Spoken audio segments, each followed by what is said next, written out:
Welcome to Fringe Fanatics with Chad Lee and Chris Sane. And we are back, ladies and gentlemen. This is Fringe Fanatics. I am Chris Sane. And I am Chad Lee. Thanks for tuning in. Yes, thank you for tuning in each and every week. And if you haven't yet, please make sure to go like, share, subscribe, and follow us on all things social media. And make sure to rate us 5 stars and leave us a comment, on all those videos we got going. It really helps us get out there in the algorithms. We'll read it. Yeah, we'll read it out loud on the show, and you will become slightly famous within our own multiverse. It's very likely, and the likely famous thing is not an exaggeration. We just continue to keep getting big guests on this show, and we got another one today. Yeah, I mentioned it earlier. I screwed up. I don't know if you saw that. Kyle Sullivan actually reached out to he messaged us because I put out all the stuff this morning, and I put his name as Ryan. Oh, I had no idea. Maybe it's because of Ryan Kramer from the sports betting. I think betting? so, maybe. I don't know what I did. What did he say? He's like, my name's Kyle, by the way. And I was like, what's he talking about? And then I looked at it, and I was like, oh, no. So I fixed it, and then I was like, man, that's the first time that's happened that I've actually made like a blatant misspelling on someone's name. So yeah, definitely embarrassing, but we fixed it. I deleted everything, and it would have been fixed a lot sooner had I had my phone, but I forgot my phone at home today. So on my lunch, I raced home, and that's when I found all this out was as I was posting funny, stuff. So yeah, I was like, it's been a crazy day. Yeah, that was a bummer, but we are here. It is episode 82 of Fringe Fanatics. We are cruising right along, and as with every episode, we are featuring the best player to wear the number 82 this week, and that is Mr. Raymond Emmett Berry Jr. Born a long time ago in 1933, an American former football player and coach in the NFL. He played as a split end for the Baltimore Colts from 55 to 67. After several assistant coaching positions, was head coach of the New England Patriots from 84 to 89. Yeah, the Patriots. So that probably was like right before Parcells took over, I guess. Probably. Wow. I'll be damned. Yeah, so the Colts won. Barry led the NFL in receptions and receiving yards 3 times and in receiving touchdowns twice, and was invited to 6 Pro Bowls. The Colts won consecutive NFL championships, including the 1958 NFL championship game, known as the greatest game ever played, in which Barry caught 12 passes for 178 yards and a touchdown. That's pretty crazy for back then, because most of it was all just running, smash mouth football. To have 12 catches for 178, that's pretty wild. Yeah, that's just stiff-arming guys to the earth. Yeah. So, yeah, pretty impressive. He retired as the all-time leader in the NFL in both receptions and receiving yardage at the time, of course. So we'll cruise back to the beginning here. After catching very few passes in high school and college, Barry was selected in the 20th round of the 1954 NFL draft by the Colts and was considered a long shot to make the team's roster. Diminutive and unassuming, his subsequent rise to the Pro Football Hall of Fame has been touted as one of football's Cinderella stories.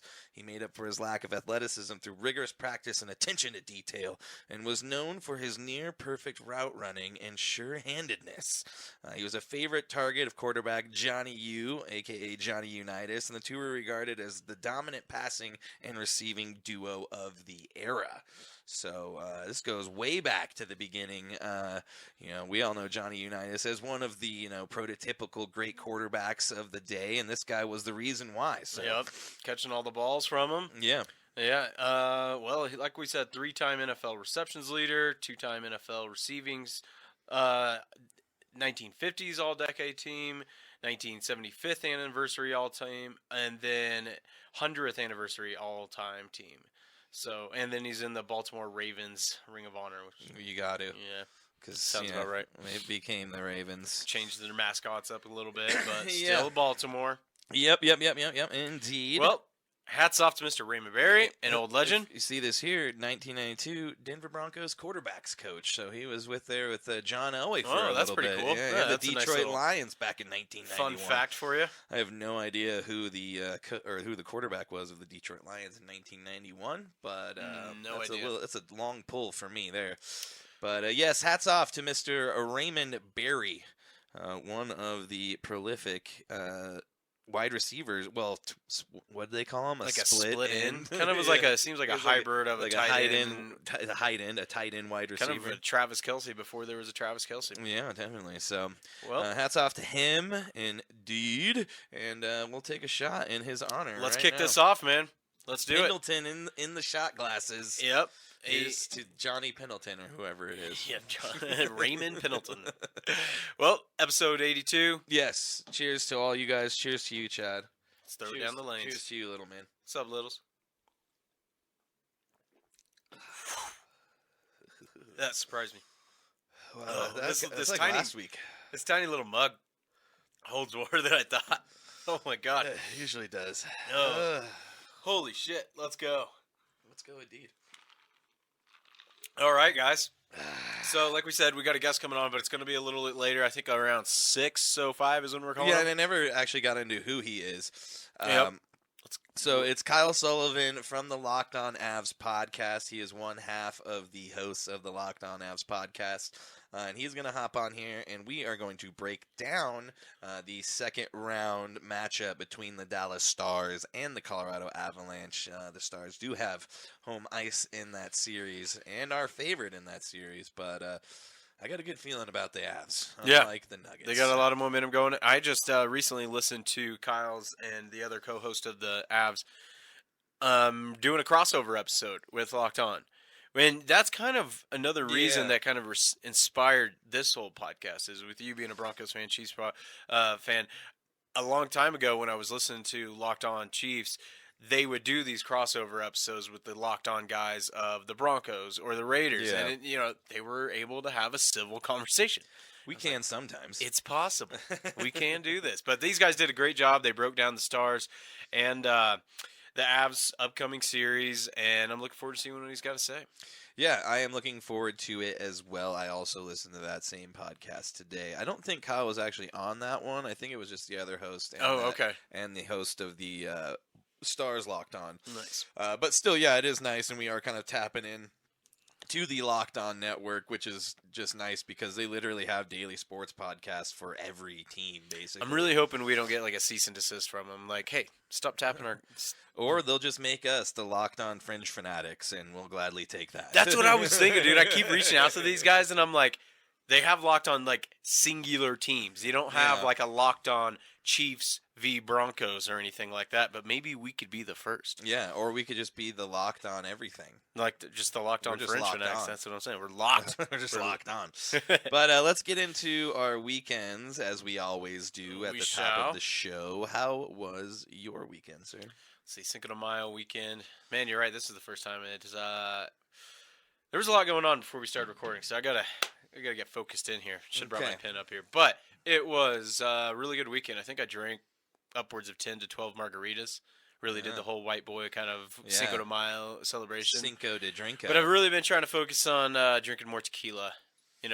Taking a Yeah. page out of old Bert's book and Andrew Huberman and all that with just better recovery. Yeah, you got to get that good sleep after drinking, Well, and just no hangover, man. Like it is a real thing. I never used to like margaritas, but if I get them like no sugar and with the tahini on the rim, that's like a little Mexican meal, man. I love it. But I do love some good tahini. Get some pineapple, dude. Yeah, and that'd be sprinkle good. some tahini on there. Yeah. Oh, so delicious. Friday night we went to State House and we got a little toasted there. That was a damn good time. I think I drank 4 margaritas and then a Moscow Mule. We hung out at State House for about 2.5 hours. Nice. Just chilling. It was a good time. We love that spot. And then Saturday, depressing, watched the Nuggets. That sucked. But we ordered pizza, and that was fun. And then Sunday, we got a bunch of yard work done. And then I went and bought, those like Cutwater mules. Yeah. When I got my dreads cut, the salon lady told me about the lime margaritas of the Cutwater. And I thought, it's Cinco de Mayo. I'm going to make my own. So I bought my own tahini, bought those, and then I poured it in a glass and then did the whole tahini trick and all that. Drank another 4 margaritas. So Drank a lot of margaritas. I was feeling great over the weekend. I went to work Monday morning, just all right, let's get on this forklift and wake up. So yeah, it was that's what the weekend was. But it was really chill. We had a good time. We did watch some new stuff.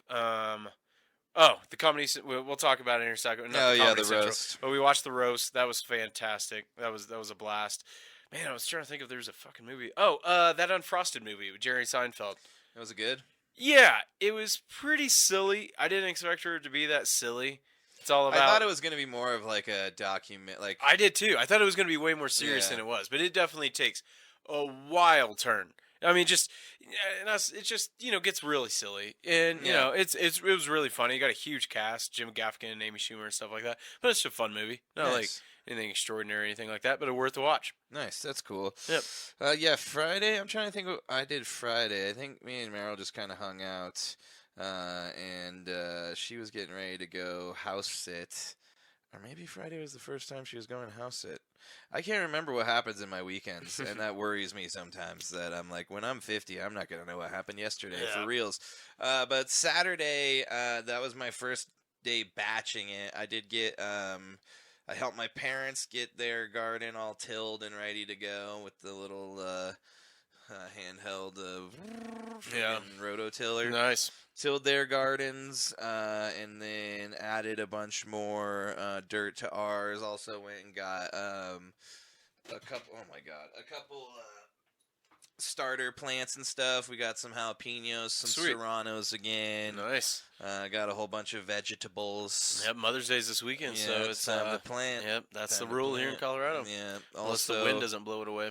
Yeah, I'm honestly worried that when I get home, my fence is going to be blown over in the backyard again. But that's another project I got to finish. But I did also start another project.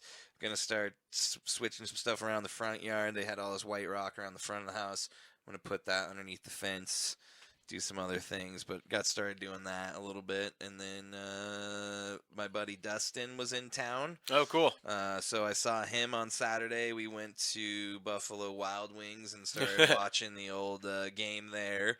Oh, the Nuggets game? That's where you watched it? Oh, shit. I watched half of it there. We left about halftime, but there was a Wolves fan that was being extremely obnoxious. Oh, God. And it was cool because before we left, things were still good. Yeah. We came back and then, had the lead there. And then I went home and everything fell apart. Yeah, so. fourth quarter went bad. Yeah, things went bad. And then Sunday, I just hung out because Dustin ended up crashing at my place because he didn't want to drive all the way back home because we had a few libations and such. That happens at B-dubs. Yeah, and then Sunday I just took it easy for a bit, and then I went and hung out with Meryl. And Saturday, though, we did watch a bunch of weird anime because apparently all Dustin watches is anime. Yeah, that's... Which ones did you watch? Any that I might know? We watched one called like Devil Boy or something. That was weird. And then some other like Ragnarok. I don't even know, dude. They were wild though. That's crazy. Yeah, anime's wild. Yeah, I used to watch it a lot in college. I mean, a little bit, but I kind of fell out of it a little. There's some good ones. It is entertaining, and it's always cool when it's like super gory and stuff. But yeah, I don't know. It's an acquired taste. I try to get into it, and I'm like, some of it's nice just to have in the background. But yeah, it's definitely an acquired taste. But he's like, all I watch. He's like, I don't even watch TV. Oh no, there's people. That's he all used to watch like UFC, and the UFC fight was on Saturday night, which again, super weak UFC. Yeah, not a good one. Not a good one. We're not even gonna talk about it. Other than the fact that guy had a crazy cut on his knee or on his shin.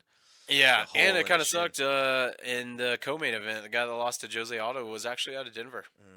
Fighting out of Wheat Ridge, I believe it was. So Wheat Ridge. Another Denver fighter loses again. Damn it, we're not doing good. No. Well, so yeah, that's cool, man. Yeah, Monday, and then now we're here. So. Yep, that's cool. You got to see Dustin.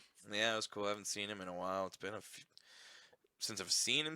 It's been like 3 or 4 years. Wow. Yeah, that's crazy. Every time he comes out here, he's on like a snowboarding trip. Oh, yeah. And he's like, you should drive up to like like Idaho Springs and we'll like have dinner. And I'm like, I don't know. Dude. Yeah, that's a long I ways. worked all week. And I'm not on vacation, so I don't really want to drive all the way up there. Tough. Always makes you feel like an asshole, but it is what it is. Hey, well, at least you got to see him. That's true. That's good.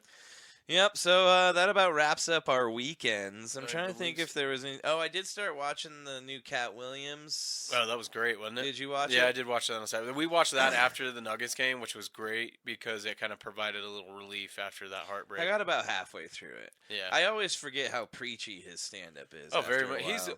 insane. He should be man. like an actual pastor. Well, he was in that movie. Well, an actual one, he should be. Yeah. But First Sunday, he played it to a T. It was great. Yeah. But, That was pretty good. Yeah, it was funny. I gotta finish it still. I liked how he brought up Diddy and first off brought up the Shannon Sharp thing. So that was cool. Good old Shay Shay. Hit the elephant room.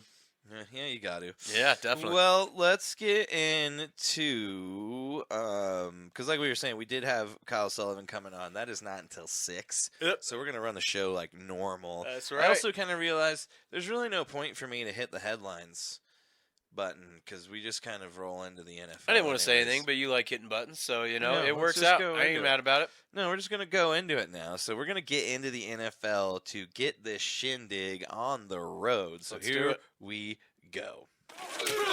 Personal foul. 69. Offense. He was giving them the business. That's right. And we give you the business of the NFL every single week. There's always NFL news. There always is. It's a Yep. machine that never stops. It keeps going always and forever. And Each moment with you. we meant to cover it last week, but we got a little busy with all the other headlines. But Let's it talk was about it. pretty much a week and a half ago, I think, that Roger Goodell did an interview with Pat McAfee on his show and talked about some very high aspirations he has for the NFL. And if we all know Roger Goodell, we know it's probably going to happen. So Roger Goodell says he wants 18 games in a season. He doesn't like the preseason. Wants to knock it down to 2. Nobody likes the preseason. Nope, it's pretty much pointless. So he wants to this is his plan. He has a whole format, and when we get to the grand scheme and the goal to all this, it does bring some happiness to you. Because you do feel bad for the players. He wants to make an 18-game season. Does want to implement an extra bye week.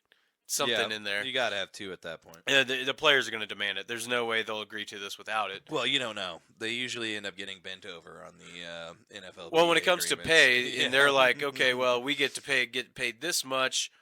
Especially when their bodies are on their line. I mean, putting an extra week, an extra game on the line, their body's already taken enough. I think they're definitely going to get another a bye week, which then would put the Super Bowl on President's Day weekend.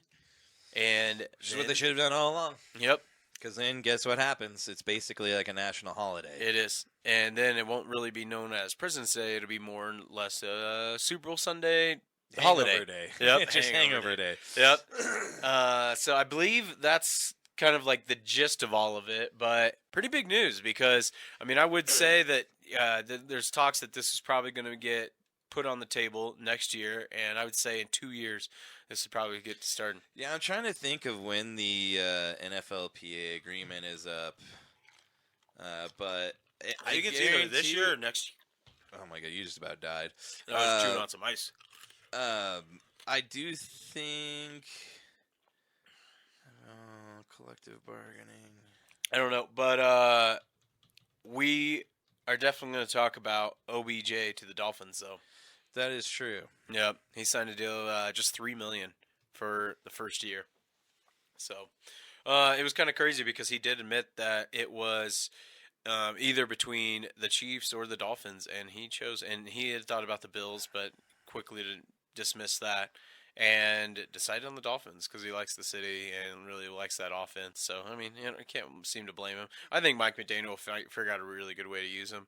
I mean, I think he ended up with like 30-some catches last year with the Ravens. I mean, if you can get 10 to 20 more out of him, that's probably about his ceiling right now with his age and everything. So I agree. I think you could see Mike McDaniel using him to do something. I mean, he's still got some speed left in him. He's still really good at catching the ball. I mean, he does have like the prototypical catch that everybody remembers. He hasn't had one in a while. He hasn't, but Nope. he does have the one. Yep. And that's all you need is the one. Just to circle back real quick, the collective bargaining agreement is up in 2030. So I have a feeling it will happen well before the collective bargaining agreement. There's a lot of times they renegotiate that. They already did that with the 17 game. They added that, so. Well, especially when issues arise, safety and stuff like that, they'll bring it to the table, and the PA will kind of like make them renegotiate. That happens pretty often, so I doubt they're going to wait all the way to 2030. Probably not. Yeah. But I wouldn't be too mad about it, though, man. It'll be kind of crazy football going an extra week, but it's not like really we get President's Day off. Yeah, but there is that whole, like, 2-week break in between the Super Bowl that doesn't need to be there, too. So, like, it might not be that much longer, unless they want to keep that whole Oh, no, I 2-week think break. that's essential. I don't know if it is, but... Well, think about it. Here's a really strong point for that. Is like you get these teams that might have guys banged up a little bit. They each get an extra week. Don't you want to see those teams at their full strength, as healthy as they could be? Somewhat, but nobody's ever really going to be fully healthy by the time Super Bowl comes around. Well, if you got a sprained ankle and it's something that it's like just a low ankle if it's something sprain that happened, and it's just like, okay, give me an extra week. I mean, perfect example. Patrick in that sprained ankle with the Eagles. That if that was just a game, we know where it was going to go, dude. Well, I'm just saying, like an extra week. I think it's great to, and then you get an extra week to prep for the defenses and stuff. I think it's really essential. But yeah, let's we already covered ABJ. Panthers signed Rashard Penny. Is it Rashard or Rashad? Rashad. It's okay. Rashad Penny, and I'm trying to see. It says teams agreed to a contract, but the terms have not been disclosed, so we don't really even know how long it is. But he is coming off surgery to repair a torn ACL that happened last season at Texas. So we'll see if he's going to be productive this year, because we always know how that goes. Coming off a ACL, it's tough to bounce right back to how you were. So I have a feeling he's going to be more kind of like a change of pace, probably just on a limited touch basis there. But I don't think he's going to be getting too many. But you never know. Reps. Look at Adrian Peterson. That guy healed the ACL in 4 months and came back and just won the MVP. Yeah. So that's right. You never know. But the other big signing happened today, I believe. Tyler Boyd signs with the Tennessee Titans on a 1-year deal worth up to $4.5 million. He reunites with head coach Brian Callahan, who used to be the offensive coordinator for the Bengals, and now he joins an insanely deep wide receiver room with Calvin Ridley, who signed a 4-year, $92 million deal in March, DeAndre Hopkins, and also 2022 first-round pick Treylon Burks, who has been a little bit of not necessarily a disappointment, but he hasn't been exactly what they wanted. Yeah, he ain't shit. But they signed Calvin Ridley, so that's a big one. I think that was our first curse, dude. Did I do it? Yeah, but you're good. We're 22 minutes in. Oh, sweet! I totally forgot to set a timer. I think we did it. No, I think we did. Yeah. I'll have to listen back. We'll see. Yep. But either way, I am interested to see, because they have all of these wide receivers and the Mayo Man throwing to them. Yeah. So it's really dependent on who's going to be getting these guys the ball and distributing the ball to them, because most of these guys are used to getting the ball quite a bit. I mean, I'm kind of surprised that Boyd signed only a $4.5 million 1-year deal. He's clearly betting on himself with going into free agency again next year, that he's hoping to parlay that into a way bigger deal. But right now, I'm a little bit surprised that that's what he went with. But yeah, and it's going to be tough because, like you said, it's going to be hard to spread the ball around in that offense. You got a lot of new stars there. Not going to count my chickens yet, or eggs, whichever one comes first. Who knows? But I did reach out to Locked On, the guy that does the Locked On Titans podcast, and he has agreed to come on May 28th and I specifically reached out to them because this team fascinates me, man. Talk about Brian Callahan taking over as the OC. Yeah, they let Derrick Henry go. He hired his dad, who's like he was the Browns offensive line coach.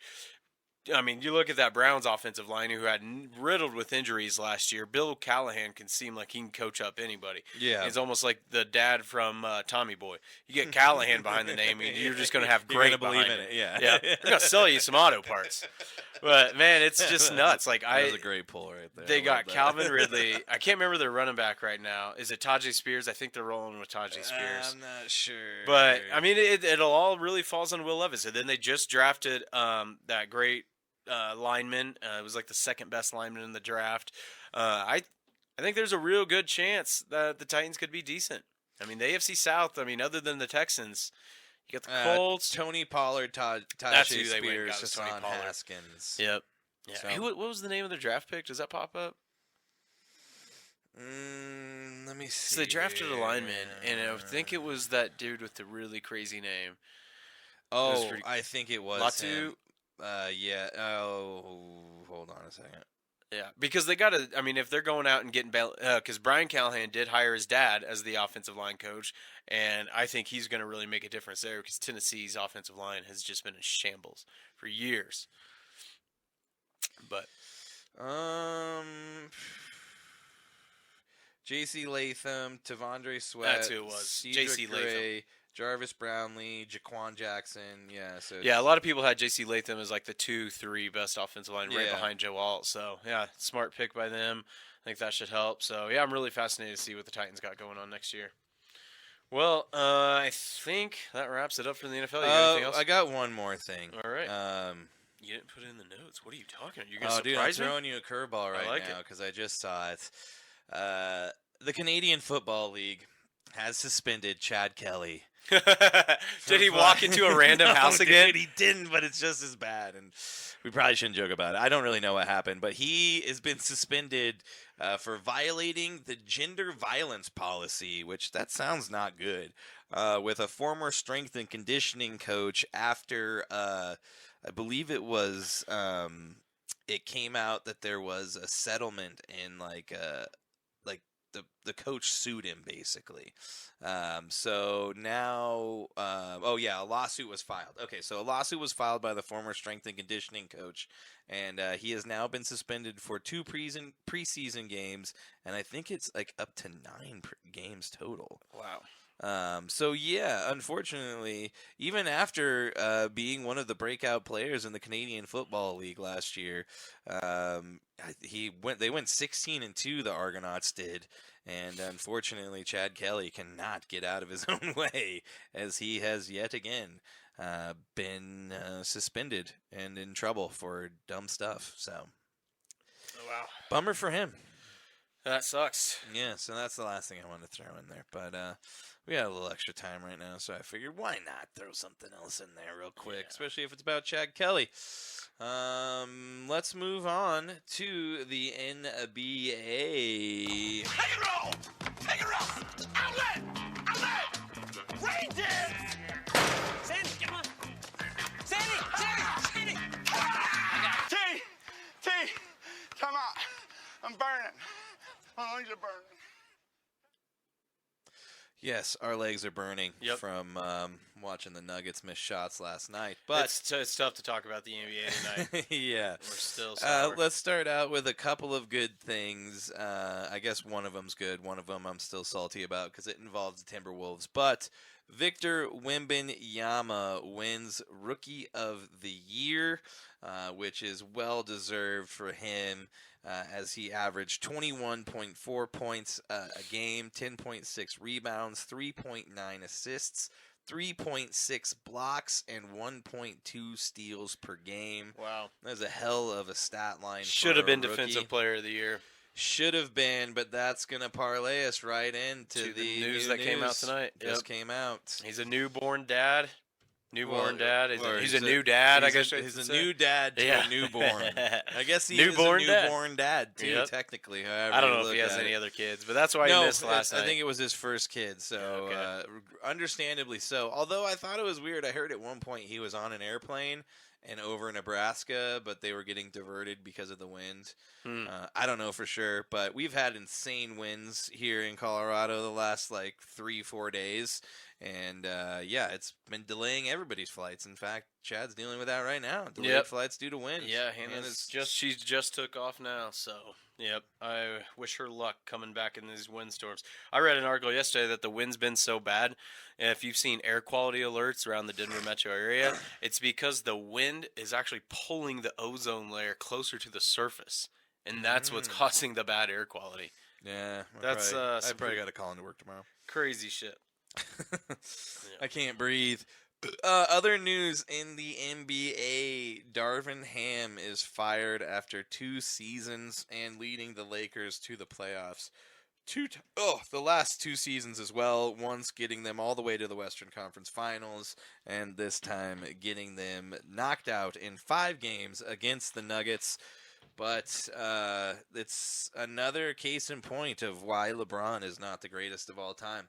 I believe this is his 10th coach. I think it was said 9th. Is it the 9th? Yeah, I think they were talking about it on ESPN. I mean, maybe the next one that he has will be this 10th one, I guess. But yeah, it's pretty sad that they're going to lay the blame on Darvin Ham. You look at the way the team was.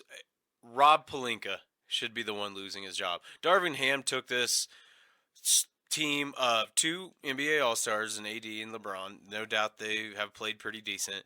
And a bunch of other role players, no-name guys pretty much. If a casual fan, or even most casual guys may not know some of the guys on the Lakers, took him to the playoffs. Last year took him to the Western Conference Finals. And because of LeBron, he's going to get fired. That's why he is horrible for basketball. Why I'm not going to be going for USA basketball this summer. And it's a shame. Whoever they get to replace, Jeannie Buss has been really notorious for not paying coaches that like top dollar money. The last time the Lakers have had a coach at top dollar was Phil Jackson. So if they really want to get a good coach, they're going to have to really fork over some money. But it sounds like it's likely to be J.J. Redick. Yeah, and that's who they seem to be targeting. I've heard a lot of rumblings about J.J. Redick. And as soon as Darvin Ham got fired, almost immediately it comes out from the Clippers that Ty Lue and them are in talks for an extension. And then the next day, I believe, the Mavs signed Jason Kidd to an extension amid him being linked to the Lakers as well. So everybody's like, you aren't taking our head coach, so you're going to have to go find somebody else because I'm beginning to wonder if it's not J.J. Redick, who's it going to be? You know, I don't know. I know he really wants Ty Lue, but they're going to have to try to lure him away from the Clips. And the Clips are going to pay him a bunch of money, I think, to keep him. Especially with that new arena opening up, so... Yeah, with the fan-only section. Yeah. But that was, I think, all I had in terms of the news for the NBA. Although I am surprised we didn't hear anything about a suspension today. Yeah, I don't know. I am sure it'll probably happen, but maybe it'll happen just a day before the game or something like that. I think they would have already done it. To me, I just, I even had to make some kind of whiny tweet about it because I just think it's so fucking ridiculous that they are causing such a big uproar over this. But then when LeBron jump scares a woman on the sidelines, nothing. Yeah. Silence. It was his last game on the court, granted, but he could have been fined. He couldn't have been suspended, but he could have been fined. ESPN never talked about it. Nobody ever talked about their golden boy. It doesn't matter if you jump scare or not. You don't fake like you're going to hit somebody. But because Murray tosses, and you know what? I'm going to defend him on this. Everybody's been grilling Malone, saying they wanted to get thrown out of the game and all this shit. Here's my take on it. This is boiling over from the Lakers series. The Nuggets, I was talking about it with Eric at work. They have never gotten the calls. Okay, I told him I feel bad for you. I feel bad for Eric, guys that have been Nuggets fans for decades. I'm new into this, but I see how having a small market team, the NBA is trying to suppress the Nuggets as much as possible. The way that game was officiated, it was easy for the Timberwolves to pull away because when the Nuggets just see that they can't get a call, I mean, they were driving in and it didn't matter what type of shot, what type of contact they took. There was never any call. Yeah. I mean, I felt that way a little bit. There was, I do feel like the whistle was fairly fair. I just feel like within 5 minutes, you knew what type of game that was going to be, and the Nuggets weren't up for that type of game right away. The stuff with Murray, I get it. Like, There was calls on Cat. I saw Cat get run over a couple times too, and they probably should have called the same thing on him that should have been called when he ran over Murray. I remember that one where Jokic had an easy layup. Yeah, but I'm not going to put this entirely on the refs. Yeah, it sucked, but they've made a change. That was what's so frustrating about the Lakers series is that they made the change after the All-Star break that they were going to let these guys play. And then the Lakers come into town, and they're not going to let them play. No. Then everything's ticky-tacky. Then we go to the Timberwolves, and it's a knockdown, drag-out, just beating people up. And I just wish, okay, we know it's going to be whistled that way from 5 minutes in. But Murray, I did lose a little bit of respect for him, dude. He melted down, and it was like temper tantrum status. So that's the only thing that bums me out.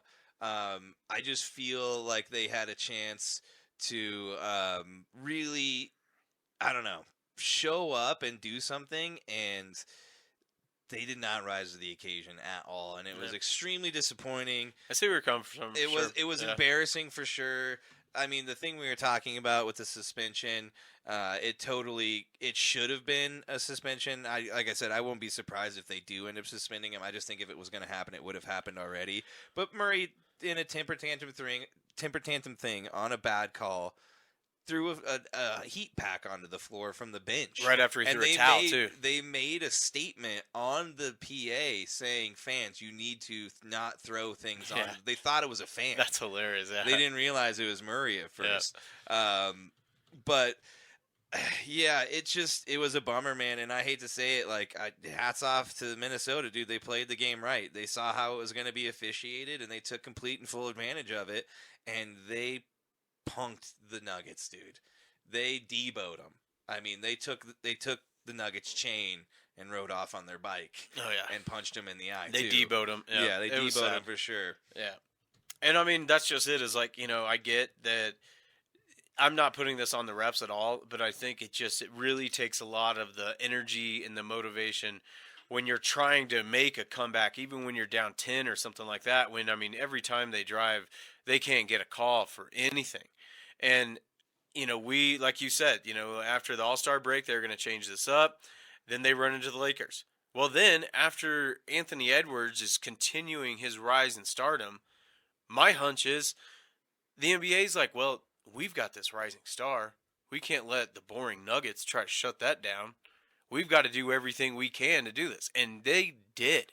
It didn't matter if Murray went in there and Anthony Edwards just clocked him in the mouth. They still wouldn't have called a foul. I mean, at the end of it, I was hoping Murray would just punch somebody or somebody would do something, dude. That was what kind of pissed me off is that nobody, stepped up. There's no, hard fouls.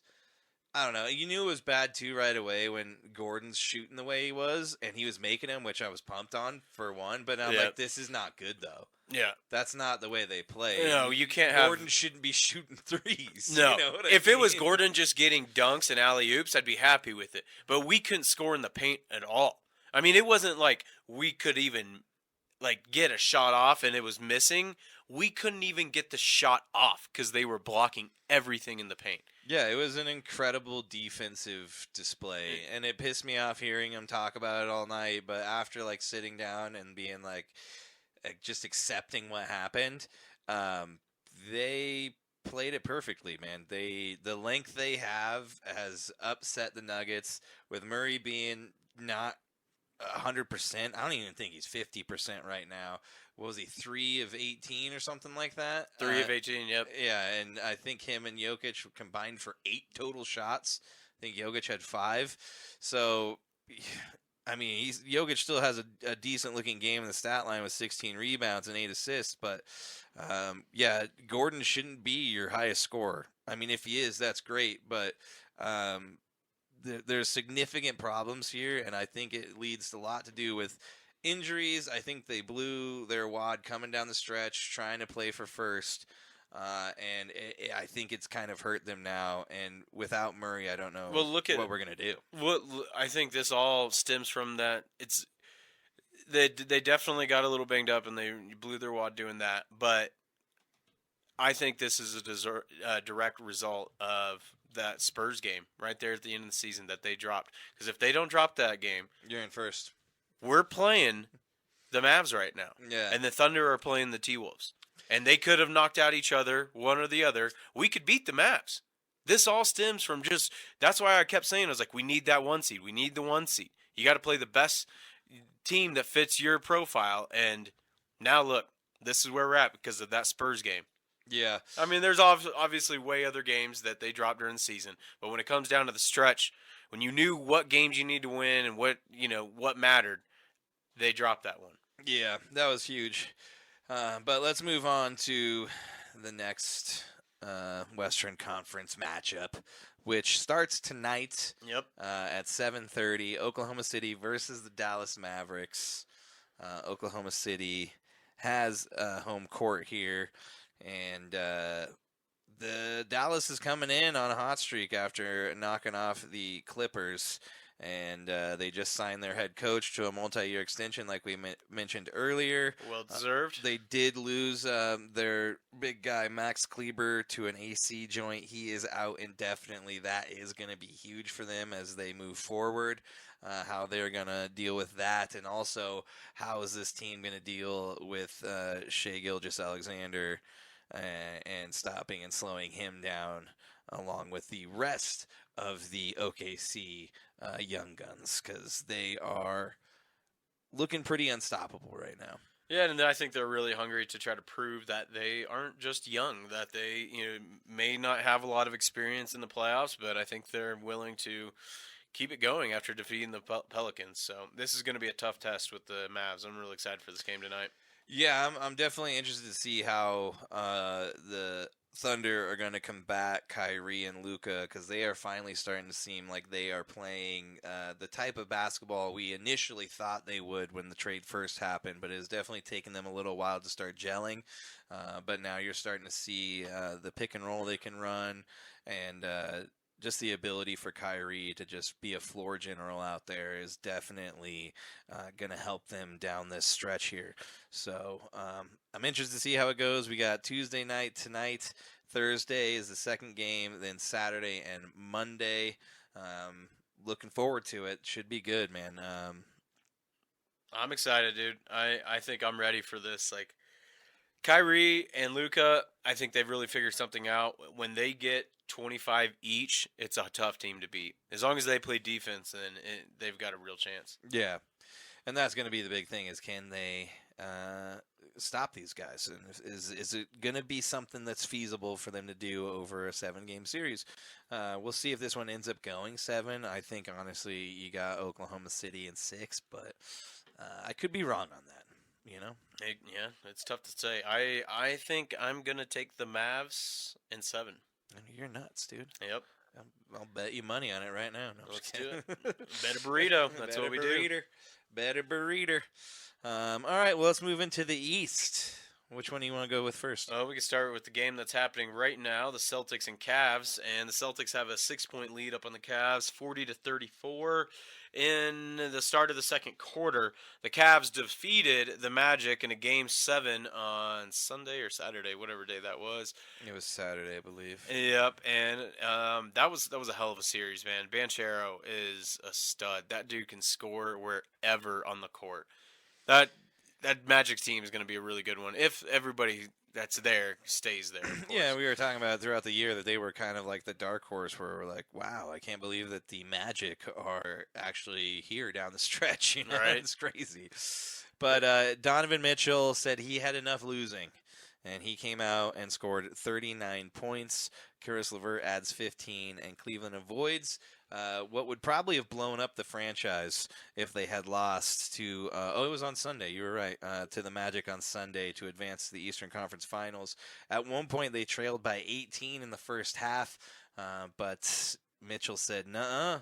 He scored 50 in Game 6, and he just put the team on his back and carried them all the way to the next round. So dude, it just makes sense. That's why during the weekend I put all the overs on Mitchell, because we've seen it firsthand when he was on the Jazz. When it's the playoffs, he shows up.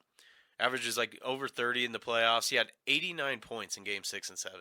Yeah, which is So I'm really hoping he and the rest of the Cavs can give the Celtics a run for their money. Yeah, and you mentioned Paolo Banchero. He scores 38. He had 14 after halftime and added 16 rebounds to lead the Magic. But yeah, they did not have enough firepower to beat the Cavs. Orlando's Franz Wagner and Jalen Suggs went a combined 3 of 28 from the field. That sounds like the Nuggets last night. When you have two guys like that who are supposed to be key figures on your team going 3 of 28, it is incredibly hard to overcome. So that is why the Cavaliers have moved on, and they are taking on the Celtics. The Celtics are without Kristaps Porzingis, though. That is going to be huge for them, as he, I think, low-key has been one of the best pickup/trades this season in terms of what he's added to the team, because he's never really found his spot wherever he's been, but in Boston, he has definitely just fell right into a perfect thing for them. But unfortunately, they are saying he is going to miss several games, which sounds like at least the first 2, if not longer than that. I would imagine he's going to miss this series and maybe Game 1 if they make it. Because it's his calf, right? Which everybody worries with these guys with calf injuries. I think it was. I'm having trouble remembering, right? I bet you're right. What's the other East game? Calf injury. Knicks and which was last Knicks night. And Pacers, yeah. Yeah, awesome game. Very close. Right there towards the end. Couple of controversial calls. Yeah, I think up until the last minute, it was just back and forth. Tied or like 1 or 2 points ahead the whole time. It was a really close game. I just think like Jalen Brunson, man, this guy is like a product of a dad that just like works with his son to be like, you are going to be a superstar no matter what. Yeah, and he scores 40 points again. Yep. He's scoring 40 points more consistently than anybody since Michael Jordan. Yep. So they keep winning games. The Knicks are, I think, the grittiest team in the East. I think they are going to for sure be taking on the Celtics. And, hot take, I think the Knicks could come out of the East. I think it's very possible. Real quick. Hot take. That's a hot take. So yeah, I do honestly think the Knicks are one of the toughest teams in the East, just because you got Jalen Brunson scoring half your points every night, and then everybody else is just coming in right along with him. So on the other side of it too, Halliburton's dealing with that hamstring injury. He's not like LeBron, so he's not out there like talking about it and blaming it or anything like that. So you got to hand it to him for that, but he's trying to play through it. But he just couldn't get any offensive rhythm going last night. Pascal Siakam's trying to do whatever he can. It's just not quite enough. They're way more. It is a very interesting series because here's a crazy stat for you. When it comes to possessions per game, Pacers led the whole league. They're a fast break team. They want to run you down the court, run, lots of fast break points. The Knicks are second to last in that category. They are a half-court team. They want Jalen Brunson doing those little ISOs, pulling up a quick little baseline jumper. Yeah. That's what they do. So it's a very black and white type series, and it's basically going to see which one, if one tires out from the Pacers outrunning them, or, vice versa. So, yeah, should be good. It should be good, and that one continues on, when is it? Probably tomorrow night. Yeah, it's tomorrow. Yep. So that's going to wrap it up for the NBA. We got like 12 minutes, so we got to call him, and we got a 4-minute break. So let's... Do you want to do the musical break now?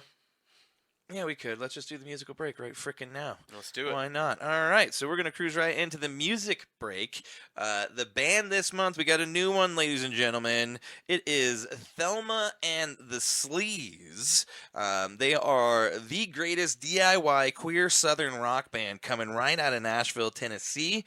The name of this song is High Class Woman off of their EP, These Boots Won't Lick Themselves. And that's coming at you right now.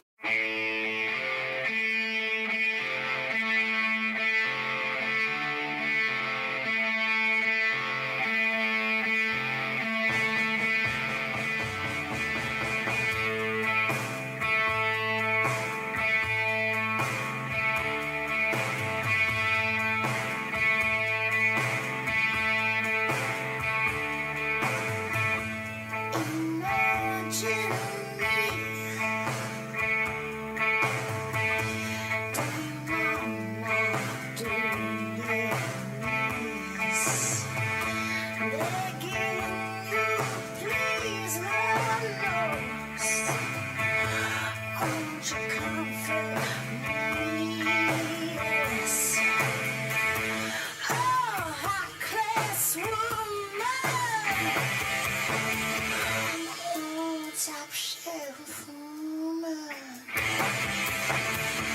Oh, I fancy woman.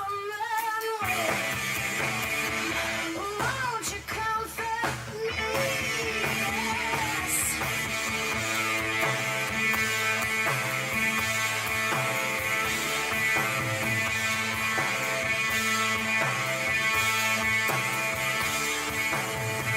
And loosen your grip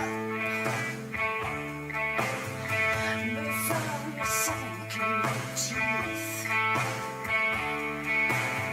And I keep my eyes on the prize, Lord knows. I keep my souls on the street. Don't miss a ring, I say. High class woman.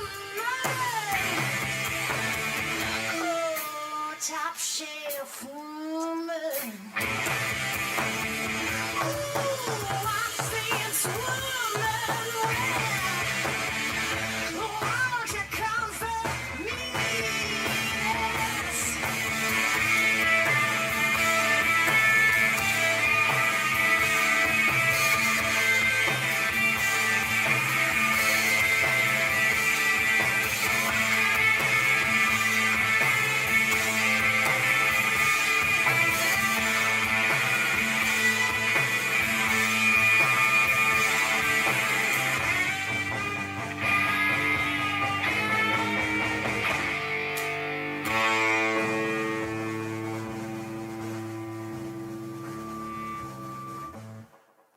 High class woman, top shelf woman. White fence woman, won't you comfort me, please? Oh, high class woman. Top shelf woman, yes. Oh, I fancy woman, please, please, yes. Won't you comfort me?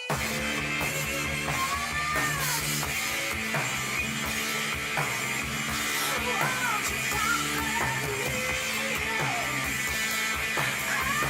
Won't you comfort me?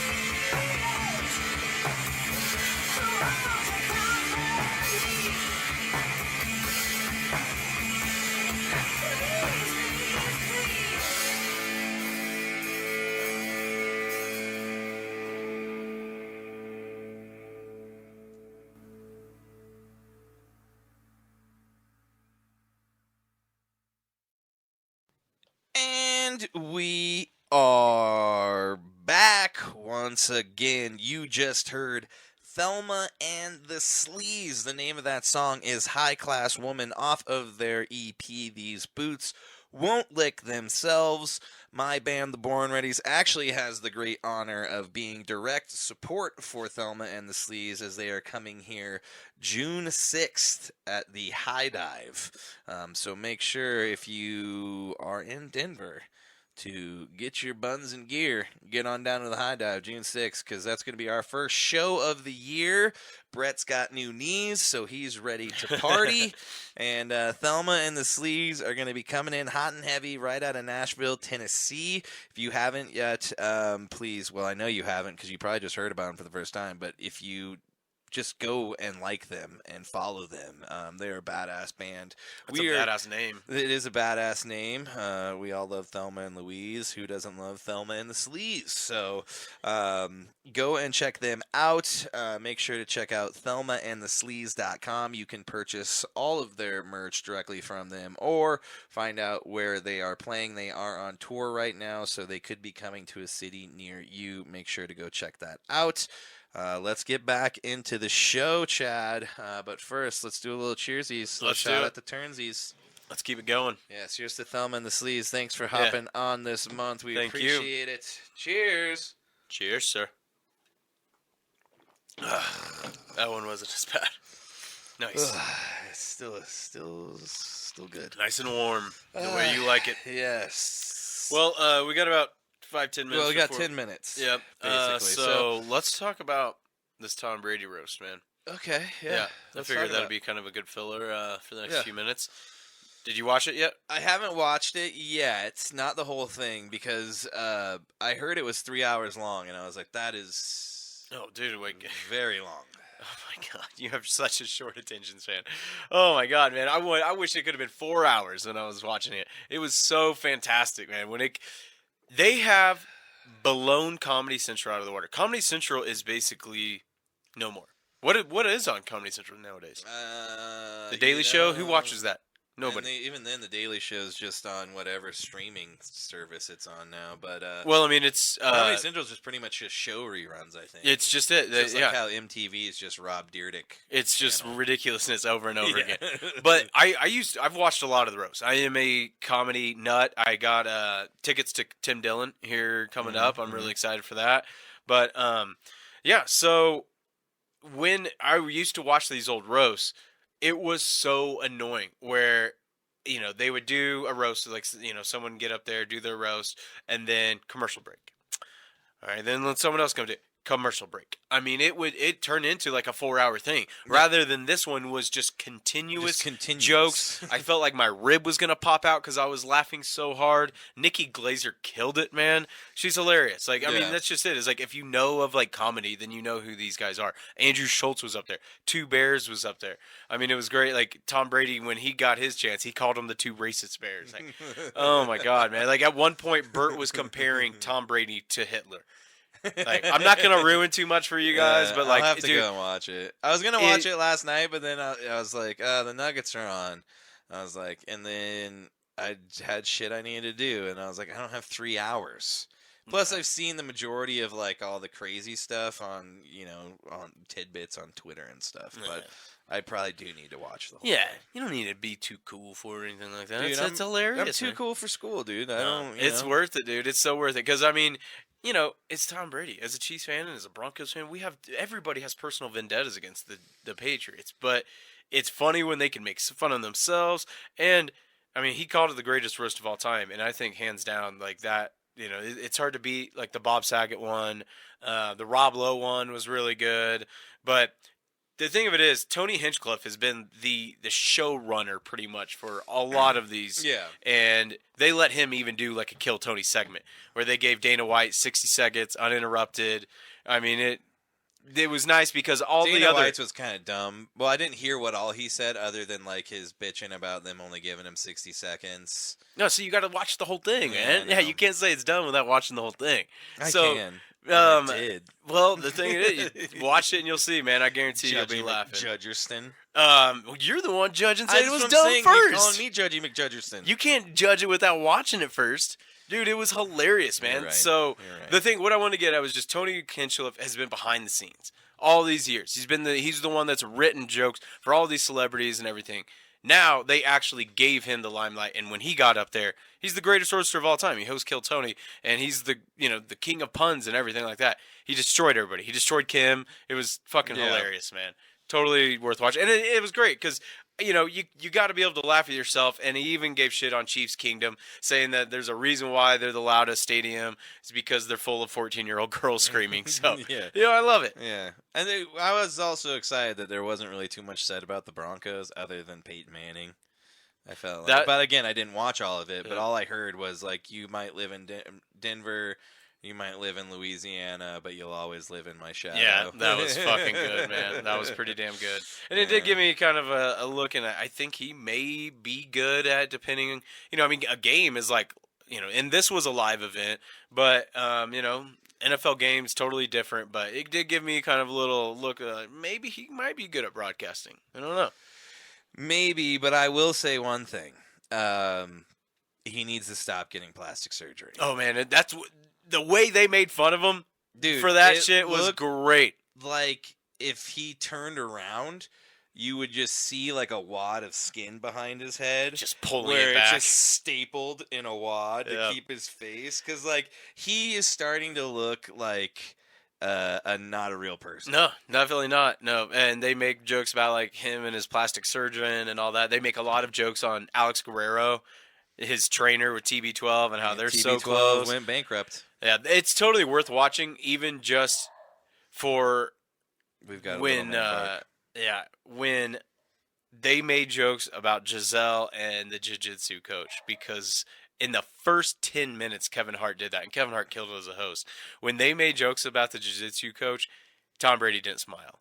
He was just like, God damn, what did I get myself into? Well, then, yeah, it was like every single person got up there and had like an even worse Giselle joke, and it was like I heard like you just like could see it in his face as the night went on. Every like, joke, he just like like "God damn." died inside. Everyone after the first few, he would pick up his tequila and basically like, all right, His that's how I got to get avocado through tequila. this. Yeah.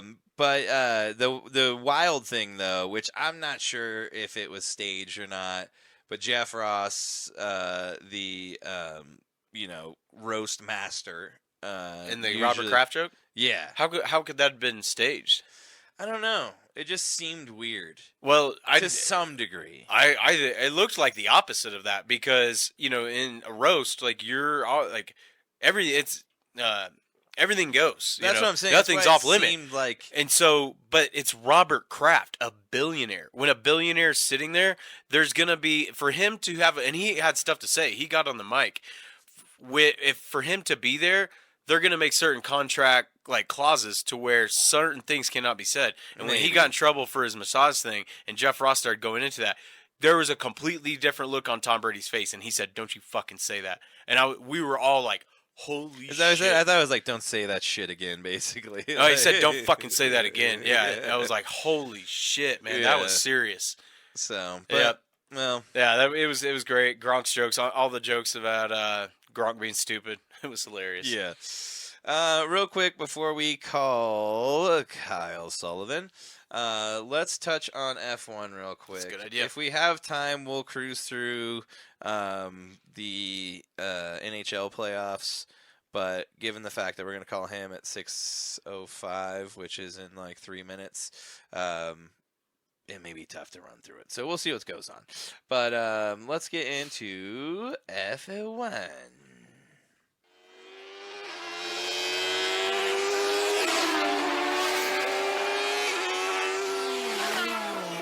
Oops. All right. Well, we are ripping down the track, and for once, Max Verstappen loses straight up. And we actually got to watch it.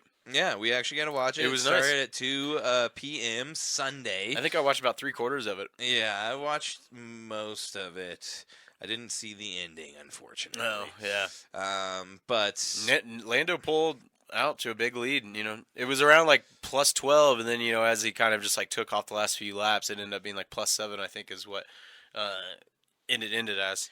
yeah, it did seem like the Lando definitely took advantage of I don't know if it was a yellow flag or what, but there was some sort of flag that allowed him to basically get another pit stop, which was when he was able to switch to the hard tires, and then that's when he pulled ahead of Verstappen, and he did not look back.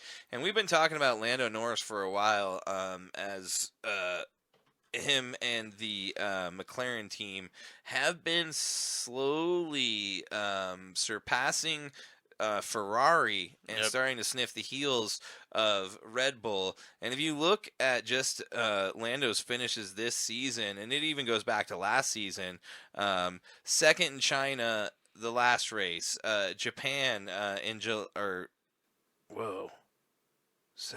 2024.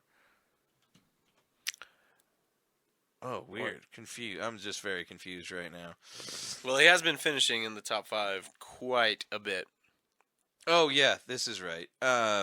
It's just because the dates are in like European, where they do the month before the day, or the day before the month. So it's like 24/03/2024. It confused the shit out of me. Fucking Europeans. Dude, it's just metrics. Come on. Anyways, so yeah, in his last just the 6 races this year, I mean, he's finished in the top 10 every single race, and in the top 5 the last 4, and then the 2 before that he finished 8th and 6th. So he has been right there all along, and it's just been a matter of time. And that was one thing everybody's been joking about, is they were calling him Lando No Wins. 152 races, right? Yeah, Yep. and he finally gets one, but even Max said it was just a matter of time before he got one. Yep. You know, everybody's like, "Oh, Max, it's a pretty bad day," and he's like, "If finishing P2 is a bad day, then like, Dude, he's a real don't champion, know man. what- I I don't know love what how to he tell reacts you. afterwards, and I think LeBron needs to take a page out of his book. We're just going to keep grilling him forever Yeah, because he we deserves will. it. Unfortunately, Right afterwards, I watched the end, and Max pulled up to his car on the cool down laps and then like gave him his credit, and then even afterwards went up and gave him some love, and then in an interview said, if there's anybody that I'm glad that's going to beat me, I'm glad it's Lando. I think he along the lines of something like that. So it was pretty cool that he's a good sport about it. He knows Lando deserves it. I've gotten a little further into last year's Drive to Survive. So, well, I mean, this new season that covers last season's races, and he's like the fan favorite of the show. He's a young kid that's really talented, and you want to see him do well, but it's like kind of like Peyton, always finishing second. Yeah, you can't get over that hump. I mean, John Stockton and Karl Malone during the the Jordan years. You're insanely good. Josh Allen. But you can't. Yeah, Josh Allen right now can't do it. So, well, I think it's about that time we call Let's Kyle do it. Sullivan. Let's get him on the phone right now.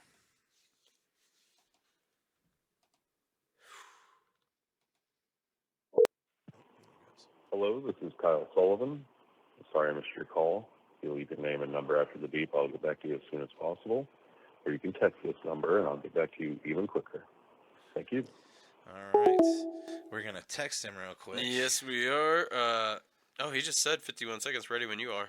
Oh. Though, a lot of people, what they have, that's what happened with Meryl today. I kept calling her from work, but she had a sleep mode. Oh, okay. But if you... Oh, there we go. Cool. Nice. I have mine set to silence unknown. Call from. Kyle Sullivan. You got to do that. To accept, press 1. To send a 1. voicemail, press 2. What is up, Kyle? How's it going, man? This is Chris. I am the one who got your name wrong earlier. Oh, well, I'm glad I could be here. Ryan couldn't. He was under the weather. Yeah. Well, it's really windy out here, so his plane probably got delayed or something like that, like Rudy Gobert last night. So, I mean, anything could happen these days. You never know. And this is Chad here, man. I'm the one who reached out to you. I really appreciate you coming on. Hey, it's an honor to be invited. Yeah, well, thank you. And I'm kind of curious. So you say you're Pacific time right now, or Eastern? Excuse me, I'm Eastern time. time. So you're an Yeah. Avs fan, or just like a writer that? Can you kind of like give us a little rundown of your background? Oh yeah, it gets even worse than that the more you dive into this. I was born and raised in Alabama. Whoa. And and like I'm dating myself a little bit, but like I was around 8 or 9 during the Avs' first Cup run, and that was about the time when everybody was changing their jerseys. The Broncos did the same around that time. Yeah. And it was almost like the equation for success.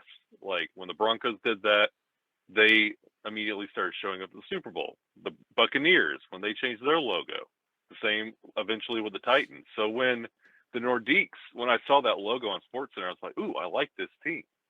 So as a young kid, like watching Sakic, Forsberg, and Waugh on TV, they were like superheroes almost. Like they were just gods amongst men. And I fell in love with that team and that Cup run. And then a little bit older, like I was obsessed with hockey at that point. So my team in the East still to this day is the Devils. So watching the Avs versus the Devils in a Stanley Cup just solidified my fandom into an obsession. That's cool. Yeah. I respect that. Yeah, I've kind of converted Chad. Chad's from Kansas, Parsons, Kansas, and he is a Chiefs fan, but I've converted him to a Nuggets and an Avalanche fan over the years. And, Yes. Never happened with the Broncos, though. Staying solidified on that. Yeah, well, now he's got good reason. see, like I grew Yeah, I grew up a Titans fan, and it's like looking back, like pointing fingers, like what did the Titans have other than like stretching out Kevin Dyson's for the Super Bowl tie? One of So the greatest Super like, Bowls ever. oh yeah, my brother was a Rams fan at the time, so that Oh. he'd get the poster as soon as it was available, and I had to look at Kevin Dyson stretching for like 2.5 years. Oh no, man. So Oh, it was rivalry. brutal. It was brutal. Yeah, that's great. Well, I'm just kind of casual into it. You know, we didn't have any hockey teams around Kansas or anything like that. Obviously, there's just nothing but farm fields and hunting and everything, which is great. But I'm learning about. I will admit, yeah, this is definitely Chris's forte. I'm just a casual fan, but I'm learning, and I'm an avid fan now. Well, I could tell you like the easiest because like again, growing up in Alabama, like you had to compete with like college football, and like that was the heyday of Braves baseball. Yeah. So like to be a hockey fan in Alabama with no professional team, it was basically the minor leagues at that time, and like you had the Bulls, Birmingham Bulls of the ECHL at the time, and like how I would phrase it to non-hockey fans at the time, I would tell them list your favorite aspects of your favorite sport, and when they would list them off, I would then say, well, put that on ice and you have hockey. Yeah. Nice. Well put, man. Well put.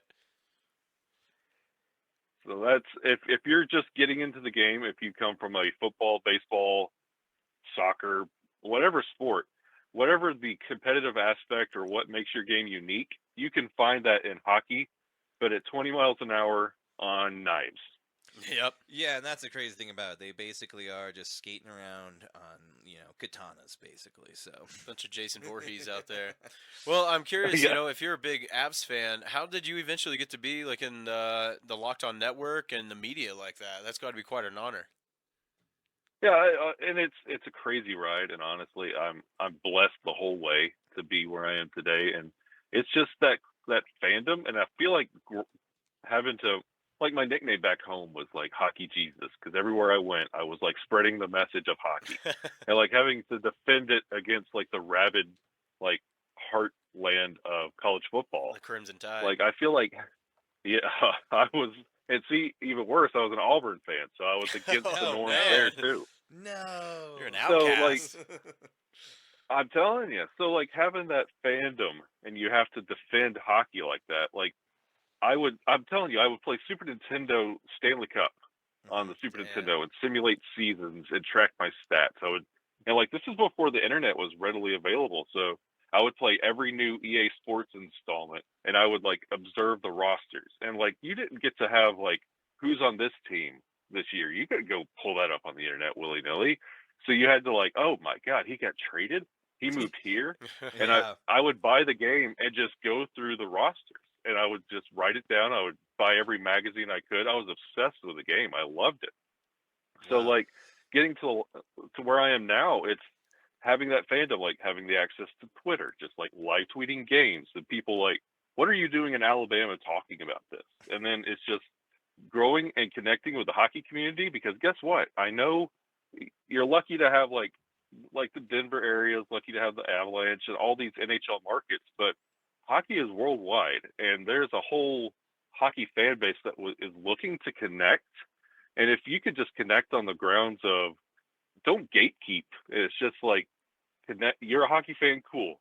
We're now friends, and that's kind of how it got to this point. Like it was just the live tweeting, and made an appearance on one of the early Locked On Avalanche episodes. Chris was doing it solo at the time, and he had a Fandom Friday, and he heard an Avalanche fan from Alabama. That'd be an interesting story. So we did a couple of those like guest appearances, and then COVID happened, and he's like, "You want to come on and just like do the whole show with me, and we could talk about COVID?" Yeah. And we did, and it went from there, and then it went to, "Hey, we're in the playoffs. You want to come on every night and just kind of do a post game?" And then it was like every Friday, and then eventually they invited me on full time. No, that's awesome. That's a man. good story, man. We Yeah. dig that.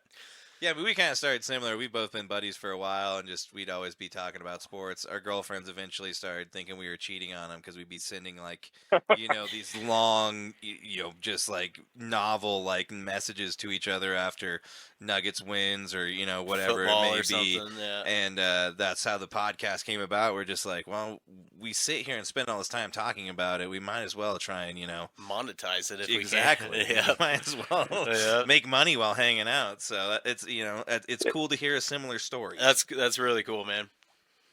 Yeah, and it's one of those things like because I'm currently I work 2 jobs and I am in college. I am in the home stretch to get my bachelor's degree in sportscasting at the Dan Patrick School of wow. Sportscasting with Full Sail University. Oh, nice. And like Congrats on that. yeah, I appreciate it. Like I'm doing all this, and like I'm a single dad to 2 kids, and it's like the podcasting and like talking about hockey. I would do it every day if it was free. If I didn't even get paid for it, if I had to pay for it, I would still do it. Like I love hockey on that level. Like even before I was with Locked On, I was doing my own little side gig. I had my own little podcast called Kieran Puckberg, and it was a hockey podcast where I would talk to people in hockey about their story, like how you got into the game, and where I talked to 4 players from the now PW, like there was the PWHL, and I talked to those ladies about their story coming up through hockey as a woman, and then I talked to just various members all around in the world of hockey and various like hockey personalities, and we just sat and it was like a fireside chat about the game of hockey. And I love the game that much that I just want to cultivate those stories, and you can connect. I talked with Brian Graves' father on that podcast. Oh wow. About what's it like watching your son get ready to get drafted and fall out of the draft and then get drafted to the Rangers and not utilized and then have a resurgence in Colorado. Like just getting that viewpoint of the game, it just fascinates me. Yeah, I mean, that is the one thing about sports is just the stories involved and all the stuff that's what makes it so compelling and entertaining above and beyond just what goes on the field. I mean, it's everything outside of it that is really what ropes you into it and makes you love these teams and love these players. So totally get that. But let's start getting into a little bit of hockey now that I don't want to keep you too long. I know, you just put your kids to bed and this is your evening time. And we have an Avalanche game coming up hot and heavy, although I did see puck drops probably going to be closer to 8 o'clock. As it usually is with the NHL. They love to be like, be glad we didn't get Vegas. It would be even later. Yeah, true. They're like, it's 7:30 or 8 o'clock, whatever. 8:30 maybe. But the Avalanche wind up with the Dallas Stars, which I wanted to ask you, is it good or bad getting the Stars? Would you rather have had Vegas getting the home ice advantage, or is it, the Avs are good on the road, just as good as they are at home? Does it matter? And see, this is a conversation that me and my co-host Chris Maselli had on Locked On Avalanche about, like, what is the most appealing road?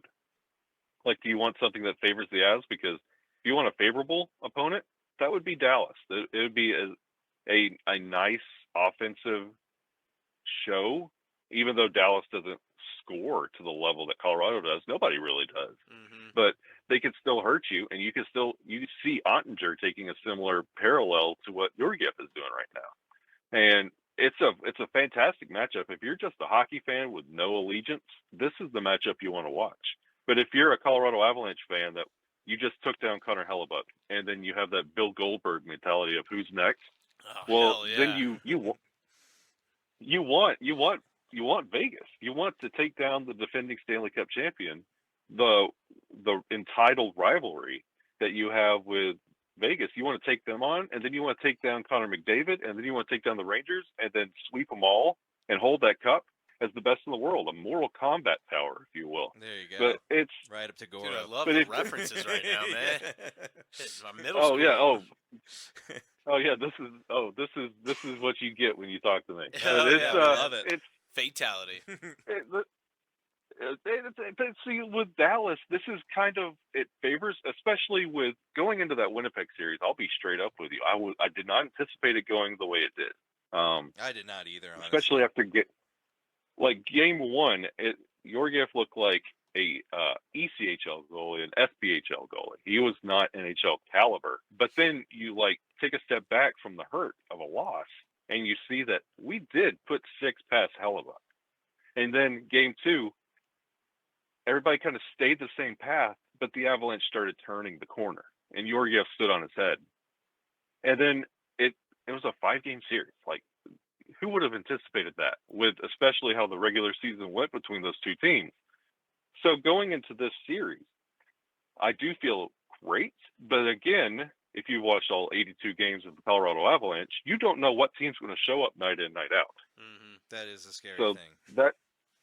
that gives me a little bit of apprehension, because everything was against us in the Winnipeg series, and you won in 5. And this one, everything is a little bit more favorable.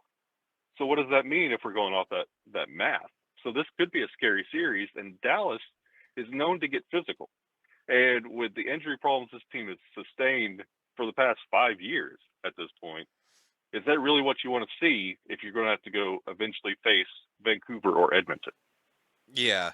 Well, I guess the one nice thing about the break they've had in between while they've been waiting for who they were going to play was the fact that like someone like Jonathan Drouin is now, available and healthy to play. So that's a bonus right there in of having to wait, to find out who you're playing. And it's a wonderful problem to have, especially with the depth issues on this team. Like, if before the Cup run, we had Gabe and Rene Bourque on this team, and we thought this was a good enough team to make a run in the playoffs. Like, if before bubble hockey, you saw them making a climb.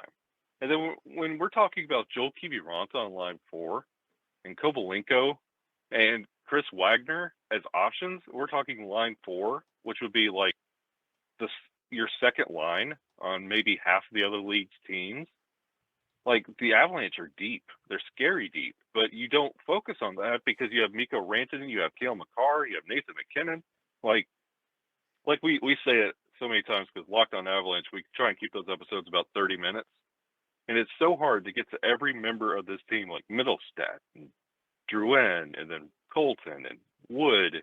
Like, you can't talk about everybody in 30 minutes because everybody, Valeri Nichushkin, my goodness, in round 1, incredible. Yeah. Didn't he have can't 7 talk goals about everybody in 30 minutes. Series? What was that again? Didn't Valeri have like 7 goals in that first series? He did. Yeah. Yes. That's insane. His first 6 points were 6 goals. No assists.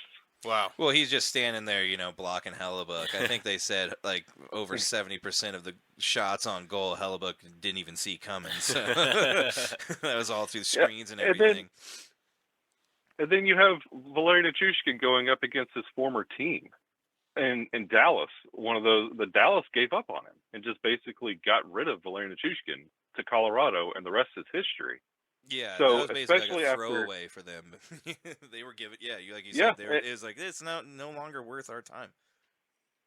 And for everybody who lives the NHL dream, no matter where you are in the world, like, it means even more to Valeri Nichushkin and that Russian heritage. Like, if you're playing in the NHL, this is a dream, and to have that NHL dream given up on you, like, you have a little bit of revenge here, and especially after him dealing with his demons off the ice and the exit in the Seattle series. You expect a different level of Valeri Nichushkin in this Dallas series. Yeah, even just seeing him coming back right before the playoffs out of injury, he's just seeing what he does for this team. He's just like a stalwart in terms of just like being there defensively, just blocking, being in front of the goal and just, doing so much that you don't really see on the stat line. I mean, granted, in the first series he did get 7 goals, but it's just all the little stuff he does that you just see it on everybody else's stat line, more or less. And see, the thing that should scare everybody in the league right now, you talk about the things you don't see and quietly. Nathan McKinnon had 9 points in round 1, and he didn't have his typical quote-unquote Nathan McKinnon Nate Dogg game. No. Like, he was just kind of there, and he got 9 points by showing up. Yeah. I definitely think he will. Oh, I'm sorry. I didn't mean to cut you off. I was just going to say, I definitely think he probably will be one of the... Well, if the Avalanche win this series, I think he will be the key as to why they do win the series. And that's what I was about to say. That's the thing with the Dallas Stars right now. You don't want to put Nathan McKinnon when it's back against the wall where he has to win a game, because you can see that with the Hart voting right now. Like, there's not much you could do with Nathan McKinnon, because if you try and double up Nathan McKinnon, he shares a line with, it could be Arturi Lehkonen, it could be Drew Wynn, and then Mikko Rantanen. And he's got Cale Makar and Taze backing him up. So you can't overcompensate for Nathan McKinnon. He's going to beat you somehow. And he's shown in the beginning of this season he could do that by assist as well. Yeah, definitely. And just, I mean, that pass to Rantanen on that goal was just so insane. It's just like, how do you stop that? You know, there's no stopping. There's no stopping McKinnon if he's coming at you or if he's passing the puck off to somebody else. It's going to be, you know, unstoppable when it comes off the stick, whether it's his or somebody else's. So it is definitely nice to see. But on the other side, though, you do have Duchesne returning. You know, granted this time not on the Predators and with the Stars. He does usually play pretty well here in Colorado. Do you think he's going to be an issue for the Avs? Well, I think the difference in this Duchesne is there's a little bit of humble pie. If you remember the Duchesne exit, it was he wanted to go to a playoff contender. He wanted to go chase a cup. Well, the Avalanche got a cup without him. Nathan McKinnon, the guy that was kind of like his Robin at the time, is now one of the greatest hockey players in the world. So to see what Matt Duchesne leaving, trying to find greener pastures, and turning around and where you left has become a utopia, has to be a little bit of humble pie. And then you see this, you're facing the Colorado Avalanche, your childhood team, stacked. This could be one of the deeper teams the Avs have ever had. And yes, he does like to outperform, but this is also like his, 29th team since that time. He's been like Ottawa, Columbus, Nashville. So, I mean, that many stops must tell you that the talent's not there. So if your game is beating the Avalanche, great. But they also have 4 lines to beat the Stars. Yeah, that's true. And I think, you know, the thing about the Stars is they are a little bit deeper than Winnipeg, but you saw what they did to Winnipeg, and like you just stated, they're nowhere close to the Avalanche. So I don't know what Vegas sees in giving the Stars, you know, the nod in terms of favoring them. I don't know if it's just the home ice thing or what, but I'm a little perplexed in that as well. I mean, I guess maybe you're hanging it on, is Georgie going to show up? You know, is there more questions for the Avs than there is the Stars? Because on paper, when you look at it, the Avs should win this, you know, I think maybe in 6. Well, when it comes to being favored, I think the Avalanche did that to themselves. Like, you look at how this regular season went. Like, Dallas was sitting on top of the Central the entire way. Like, the Avs had every opportunity to go and grab that, and they just couldn't, and they wouldn't, and they didn't feel like they should. So, yes, and like, they weren't favored in the Winnipeg series. So, when they're not favored in this Dallas series, that's fine. Go out and prove that you are the better team. But the Avalanche also did it to themselves. They could have had a really good season piecing things together. Like, it wasn't that long ago, this team had Ryan Johansson and Tomas Tatar. And Bowen Byram, anybody remember that guy? He was supposed to be the next great defenseman. So the Avalanche show that they can make these moves. They're not opposed to making these moves and shaking things up. And the Avalanche, with Casey Middlestat, looked like a much better team and had opportunities where they were chasing down Dallas because of their losing streaks they've had at various points in the year, especially after the All-Star break. So, yes, they're not favored, and that's also on them, but they can rectify this where you don't have to talk about Dallas until October. Could give them some motivation, too, being the underdog. You would hope. Oh, yeah. You tell Nathan McKinnon he's the underdog. See how that works for you. Yeah. There's one question I got for you. I was just listening to the most recent Locked On Avalanche podcast. I don't think you were on that one. I think it was that crossover one with Chris and the dude from the Stars. That's correct, yes. Yep. They brought up a guy on the Stars. If you could tell me a little bit about him. It sounded kind of like a guy that's going to be going up against Cale Makar and Chris Tanev. Yes, Chris Tanev. Yes, he's legit. Yeah. He's really, like, I love his play, and it's one of those that Like, I'm sitting here watching games night in, night out, and if the Stars come on, I'm usually watching Fortenev and Robo on Dallas because those are just explosive talents. And it's one of those, you don't want to let him get ahead of you early. You don't want to get his mojo going, but I love his play. And I just hate that we have to watch it against Colorado in this series. But Tanev is good. And I like his intangibles. He could score. I mean, when he's out there, he improves everybody else that's out there. He's sitting +6 right now after 7 games. So you can't really slight him. You just hope you can contain him and make it not as fun for him, because once he really gets a feel for it, he can be really dangerous. Gotcha. Well, and as Chad just mentioned, he brought up Cale Makar as he's going to be going across from him. What do you think the issue is, Cale, with Cale? He hasn't been himself over this last, since the playoffs started, more or less. You ever heard that term, gripping the stick too hard? Yeah. I feel like we had a little bit of that with Cale Makar. And if you look at his numbers, they're there.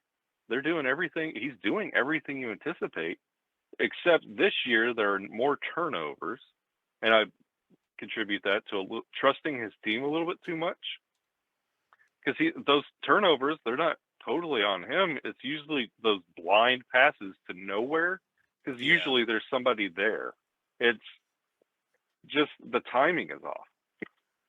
So when you see Cale making those turnovers, you usually see him duck his head and try and compensate.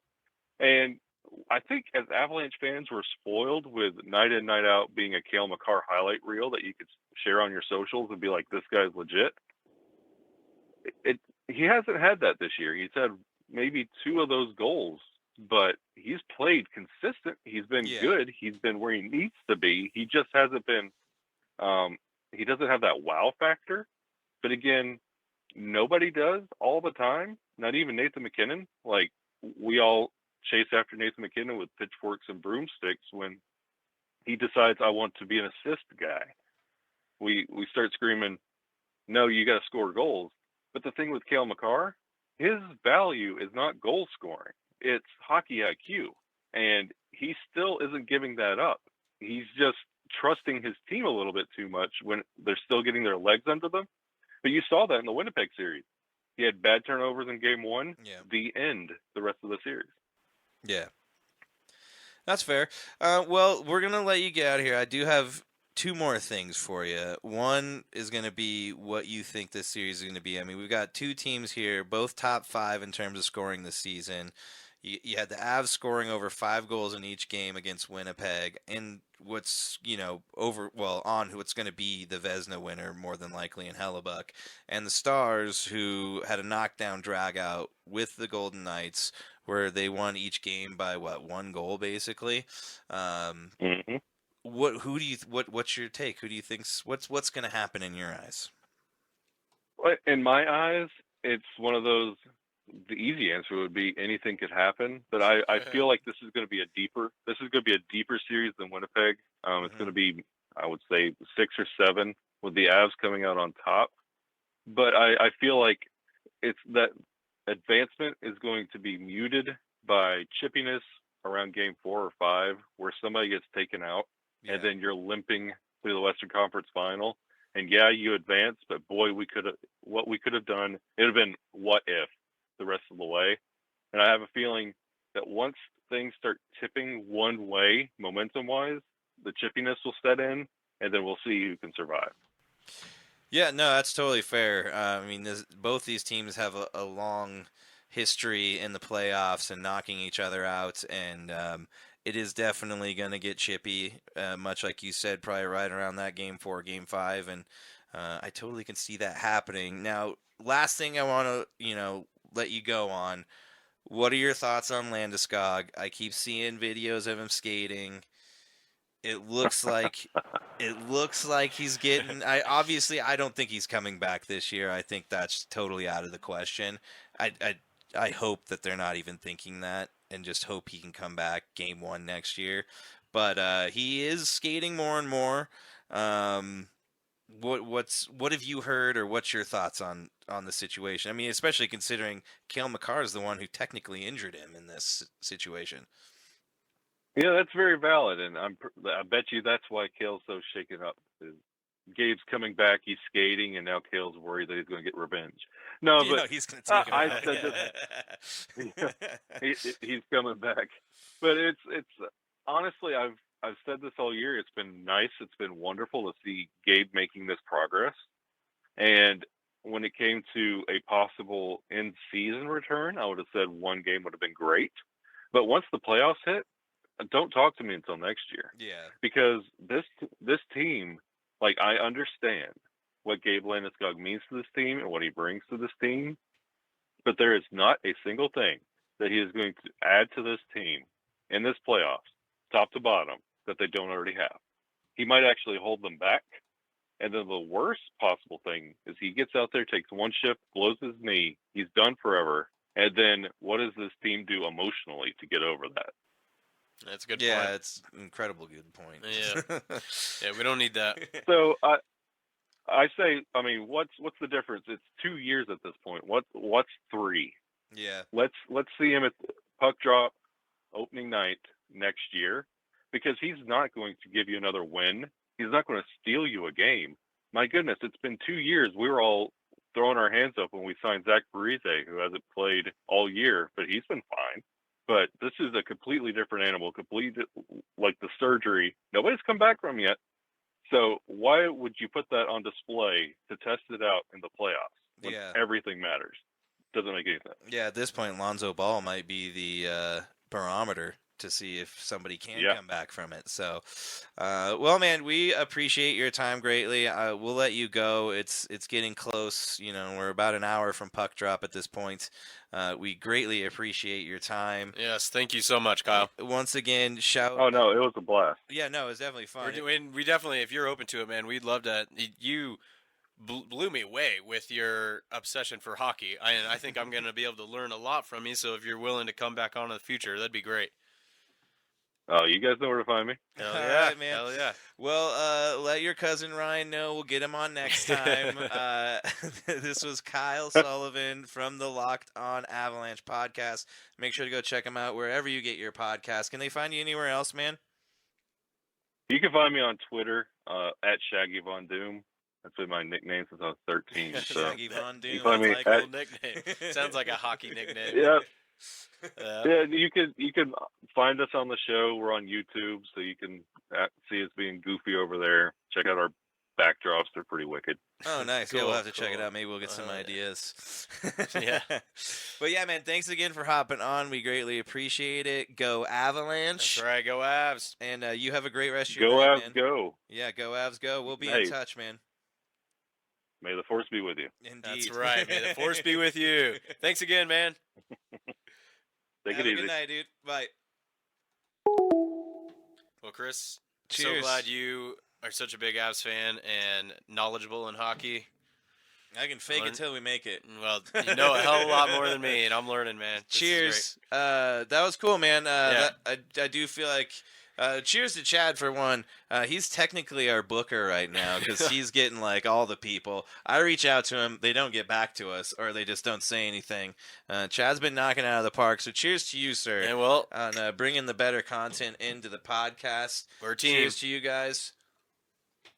I'll be the booker. You're the producer. We make this thing happen, buddy. Yeah. Well, it's that time of the show. We are going to get into the NHL stuff. We will do that next week. It's all barely starting anyways, so let's get into the DDOE. We got a little double feature today, so we will be right back. I hit it hard, man. So far, man. No laying up, no holding back. Ain't afraid of nothing, it's a natural fact. I hit it long, man. Till it's gone, man. Keep taking chances, living large. I hit it hard.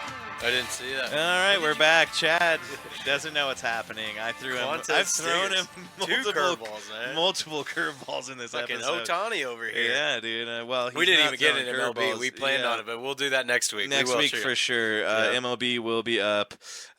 Speaking of which, Ohtani's just raking it. Yes, he is. But this week, we are featuring a little family connection of my own. My second cousin, Sydney Wilson, Colorado School of Mines softball player,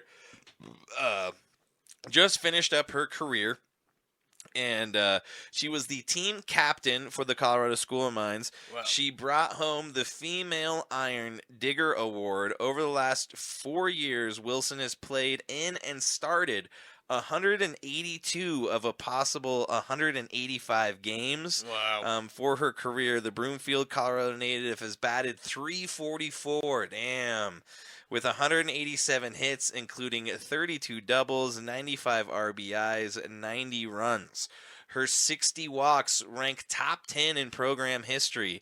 The 2024 female Iron Digger is still climbing the ranks in the program record book in career hits and doubles as well. I did see, though, that she just finished up her career. So congrats to her. Super pumped. Really proud of her. That's crazy. 344, man. She was... Speak of raking, man. The 344, that's a hell of a batting average over 182 games. And like Cal Ripken, pretty much the Iron Woman, if you will. The Iron Digger, if you will. Shaggy Von Doom just followed us. Thank you, sir. Thanks for hopping on, Appreciate you. We appreciate you. Shout out to my cousin, for one, Kristen, who is her mother, because I know what it's like, not from personal experience being a father, but I know what it's like being a parent of a kid that's in competitive sports, and competitive baseball, competitive softball is almost year-round, it seems. And tip of a hat to my cousin Kristen, but most of all, Sydney Wilson, congrats to you. You are our daily dose of excellence. So Sydney is your cousin. Sydney's my littler cousin. They're both my cousin. That's what gets confusing about cousins. Okay. So my first cousin's Kristen. Her daughter is the second cousin then, right? And which one played softball? Sydney. Okay. Yes. That's what I want to figure out. Okay. Sydney, I'm sorry you're related to Chris. Yeah, I am too. It's honestly. Just wanted to extend that out to you. Oh, yeah. Damn it. We have fun here. Yeah, we but do. That's amazing. Fun. Hats off to you. Yes, hats off to you. We did have another one. I just read this article. I would like to Meryl read just said she's my first cousin once removed. I don't know what that means. Okay, well, she's your family. All right. Fam. You know what Much she love, is? fam. Fam. That's right. Fam. All right. Doesn't matter. What was second this or that third. you're about to read? Dude, I started reading into this article. I didn't know I should have. When did you put this on the notes? Dude, I put it on the notes this last night, I think. See, yeah, I was busy working, man. Well, I think this is a great story. If you don't mind, I would like to take this, man, because this is amazing. I did not hear about this. Well, the Jets took Quantez Stiggers in the 5th round. Which that one can get you in trouble if you mess up. I was very careful about it. Well, most prospects are discovered on Saturday afternoons in the fall before massive crowds on national TV audiences. And on rare occasions, there's a hidden gem such as a cornerback. So he plays defense, and for him, it took a random find on Facebook. So check this out. This is pretty amazing. It really is, honestly. Yeah, I just read through this in the last 30 seconds, and I'm like, holy shit, man, good find. The Jets, Joe Douglas, good find. Yeah. This is how Stiggers wound up on the NFL radar. Eventually drafted by the Jets in the 5th round, only the 3rd player in the common draft era since 1967 to be selected without having attended college. It's still surreal for me, he said Friday after rookie minicamp. Never thought I'd be here. He was supposed to attend Lane College, a Division II school in Jackson, Tennessee, but he paused his football career and returned home to Atlanta to help support his family of 13 siblings. That's insane. Sounds like a TLC show. Yeah. That's crazy. When his Is he father related to Darrell Revis? Is Darrell Revis his father? Maybe. Well, he had some unfortunate events happen to him. Oh, no. When his father died after several months in Now a I'm an coma asshole. because of injuries from a car crash. When Stiggers was ready to resume, his mother researched the internet for playing opportunities, eventually signing him up for fan-controlled football, a 7-on-7 indoor league that operated on the premise that fans called plays on their phone. Yeah, if you remember, Johnny Manziel was one of the big gets for the FCF. Yeah. And I think there's a weird noise. I don't know what that was, man. You're hearing things. Me either. But there was also, I think, wasn't it T.O.? Wasn't he went to the FCF as well? I Yeah, we think. covered Yeah, that last week. yeah. Yep, So yeah. look at that. So I mean, that's what's great about some of these other leagues. We talked about UFL a couple, once it kicked off like a month ago or so. But we've kind of fallen a little bit out of it. We're gonna check back into it this weekend as it's still going. But it is great because some of these smaller organizations gives players like these opportunities to showcase their talents and eventually, hopefully, get drafted like this guy, Quantez Stiggers, for the New York Jets. Yeah, and also he was on the Toronto Argonauts. Chad Kelly. Yep. Yeah, look at that, dude. What do we look how circle back around? We're circling down the drain here. Yep. On this episode. This has Me been a too. great episode, but yeah. So let's see, just a little bit more about him. They interviewed Stiggers, now 22, by phone and offered him a contract. Not only did he make the team, but he recorded 5 interceptions and became the first defensive back in 25 years to win the CFL's Rookie of the Year. Some NFL teams wanted to sign him as a free agent, but he was ineligible because he didn't attend college. Psh, what a stupid rule. What a dumb rule. God. The rules required him to go through the draft process, and then now look at him. This is amazing. What a great find, man. Yeah, I mean, thanks to his mom, reaching out to people, doing all that stuff, trying to get him out there, and he gets drafted. So great for him, man. Yep. Pretty amazing. It really is. That's what we're doing, man. We're trying to bring good news. There's a lot of shitty news out there. Sheree Rice keeps bringing me bummer news every single day, so we need good news. Yeah, we do. Just we do. go. I knew you were looking for it. You got it ready on the button. I don't have it ready. I gotta start writing this shit down because there it is. There it is. Yep. She Rice might have assaulted a photographer. Photographer shouldn't have been taking pictures. Juice actually was wondering why we didn't bring this up. Who was? Juice. Oh, He's because like, Juice, I don't want to. Are you kidding me, and I was was like, nah, Chad didn't want to. And he just laughed.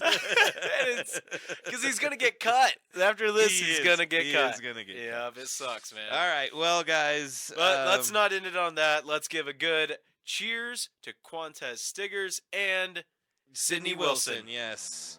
Cheers to both you guys. And way to go. Cheers to Kyle Sullivan, providing your expertise. Kyle Sullivan, fucking awesome interview. Amazing insight. Yes, way to go, Chad. Yep. Cheers to you, buddy. Way to go, buddy. Cheers to both of us. Much Love you love, guys. brother. See you next week. Nice. That's a good shot. Yeah. Toodles.